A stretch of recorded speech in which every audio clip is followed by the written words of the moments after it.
அனைவருக்கும் வணக்கம். இன்றைக்கி ஒரு கத்திரிக்காய் ரெசிபி தாங்க. இதுக்கு வந்து கத்திரிக்காய் வதக்கல் சொல்லலாம், அல்லது கத்திரிக்காய் கறின்னு சொல்லலாம். இது சாதத்தில் போட்டு எண்ணெய் போட்டு பரட்டி சாப்பிட ரொம்ப டேஸ்ட்டாக இருக்குங்க. இல்லைன்னா சைட் டிஷ்ஷாக நம்ம தொட்டுக்கலாம். இப்போ நான்வெஜ் செய்கிற நேரத்தில் யாருக்காவது ஒருத்தவங்களுக்கு அவங்க நான்வெஜ் சாப்பிடாமல் இருந்தாங்கன்னா அவங்களுக்கு இந்த மாதிரி ரெசிபியை நம்ம செஞ்சு கொடுக்கலாம். இது சாதத்தில் பரட்டி சாப்பிட்லாம் எண்ணெய் ஊற்றி, அல்லது நம்ம நான்வெஜ் செய்யும்போது ரசமெல்லாம் வச்சுருப்போம் இல்லைங்க, அந்த ரசம் ஊற்றிக்கிட்டு இந்த கத்திரிக்காய் சைட் டிஷ்ஷாக வச்சுக்கலாம். அல்லது தயிர் ஊற்றிக்கிட்டு கத்திரிக்காய் சைட் டிஷ்ஷாக வச்சுக்கலாம். எந்த காய் வச்சாலும் நல்லாயிருக்கும். ஆனால் கத்திரிக்காய் ரெசிபி எங்கள் வீட்டில் எல்லாருக்குமே பிடிக்கும். அதனால் இந்த நான்வெஜ் செய்கிற நேரம் நான் அந்த கத்திரிக்காய் அல்லது உருளைக்கிழங்கு அல்லது வாழைக்காய் இந்த மாதிரி நான் செய்ய ஆரம்பிச்சிடுவேங்க. இதெல்லாம் செய்யறதுக்கு ரொம்ப சீக்கிரமாக செஞ்சிடலாம். நான் அதனால் என்ன செய்வேன்னா, வந்து காயை வந்து கட் பண்ணி அதில் உப்பு, மஞ்சள் கொஞ்சமாக மசால் பொடி போட்டு பிரட்டி வச்சுருவேன். இன்றைக்கி கத்திரிக்காய்க்கும் அதேமாதிரி தான் பிரட்டி வச்சுருக்கிறேன். இப்போ இந்த எண்ணெய் வந்து சூட ஏறிச்சு. இதில் கடுகு, உளுத்தம்பருப்பு, சீரகம், கொஞ்சம் புளி. இந்த புளி கத்திரிக்காயை கண்டிப்பாக கொஞ்சம் புளி போடுங்க. அப்போ தான் அந்த சாதத்தில் பிரட்டி சாப்பிடும்போது கொஞ்சம் நல்லாயிருக்கும். இப்போ இது நல்லா பொரியுதுங்க. இந்த பொரிஞ்சதும் நம்ம வந்து இந்த கட் பண்ணி மசால் பொடியெல்லாம் போட்டு உப்பு போட்டு வச்சுருக்கோம் பார்த்திங்களா, அது நல்லா ஜூஸியாக இருக்கும். கத்திரிக்காய் ஏற்கனவே வேகிறதுக்கே ரொம்ப டைம் கம்மியாக தான் எடுக்கும்.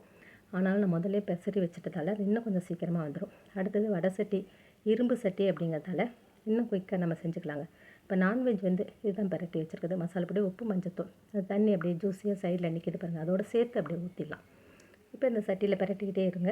அடுத்து நம்ம சைடில் சாதம் வெந்துக்கிட்டு இருக்குது, அதுவும் வெந்துடுச்சு. அப்படிங்கிறப்ப அதையும் நான் இடையில வடித்து விட்டுட்டேன். இப்போ இதை நல்லா வதக்கி விட்டுருங்க. இப்போ கொஞ்சம் வெந்ததும் நமக்கு இன்னும் கொஞ்சம் மசால் பொடி போடலான்னு நமக்கு தெரியும் பார்த்திங்களா, அதனால் துளியோண்டு இன்னும் கொஞ்சோண்டு நான் மசால் பொடி போட்டிருக்கேன். ஏன்னா சாதத்தில் பரட்டி சாப்பிடும்போது இன்னும் கொஞ்சம் நல்லாயிருக்கும். இதை நல்லெண்ணெய் போட்டு பிசைஞ்சு சாப்பிட்டிங்கன்னா சூப்பராக இருக்குங்க. நம்ம சைட் டிஷ்ஷாக தொட்டுக்கலாம், அல்லது சாதத்தில் பரட்டி சாப்பிடலாம். அதை திரும்ப ஒரு தடவை சொல்கிறதுக்கு காரணம் தான், ரொம்ப நல்லாயிருக்கும். இப்போ இந்த காய் தான் செய்யணுமா அப்படின்னா, எந்த காய் வேணாலும் நீங்கள் செஞ்சுக்கலாம். எனக்கு கத்திரிக்காய், எங்கள் வீட்டில் எல்லாருக்குமே கத்திரிக்காய் ரொம்ப பிடிக்கும். அதனால் கத்திரிக்காய் அடிக்கடி சமையலில் செய்வோம். நான் வித்தியாசமாக நிறைய செஞ்சுருக்கிறேன். அது எல்லாமே அடுத்தடுத்து வரும். ஏற்கனவே போட்டிருக்கிறதும் கத்திரிக்காய் போட்டிருக்கிறேன், அதையும் நீங்கள் பாருங்கள். இந்த வீடியோ பிடிச்சிருந்தால் லைக் பண்ணுங்கள், ஷேர் பண்ணுங்கள், கண்டிப்பாக சப்ஸ்கிரைப் பண்ணுங்கள். நம்ம இன்னொரு வீடியோவில் பார்ப்போம். இப்போ பாருங்கள், நல்லா மசாலா வதங்கிடுச்சு. நான் இடிக்கி பொதுவாக பிடிக்க மாட்டேங்க. இப்போ நான் கிளறும் போது துணியை பிடிச்சிக்கிட்டேன்னா கை மறைச்சிரும் அப்படிங்கிறதுக்கு தான் நான் இடிக்கி பிடிச்சிருக்கேன். பொதுவாக நான் சமையல் செய்யும்போது இடுக்கி யூஸ் பண்ண மாட்டேன்.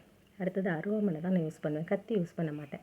சின்ன வயசுலேருந்து நம்ம என்ன பழகிருக்கிறோமோ அதுதாங்க ரொம்ப ஈஸியாக இருக்குது எனக்கு. இப்போ அதனால் நான் வந்து என்னோடய இதை வந்து மாற்றிக்கிறது இல்லை. பட் இடுக்கி வந்து உங்களுக்காக இப்போ சைடில் பிடிச்சி நான் இப்போ கைப்பிடி பிடிச்சேன்னா சின்ன சட்டி, கை மறைச்சி விட்ரும். இப்போ துளியோண்டு எண்ணெய் ஊற்றிக்கிட்டேன்.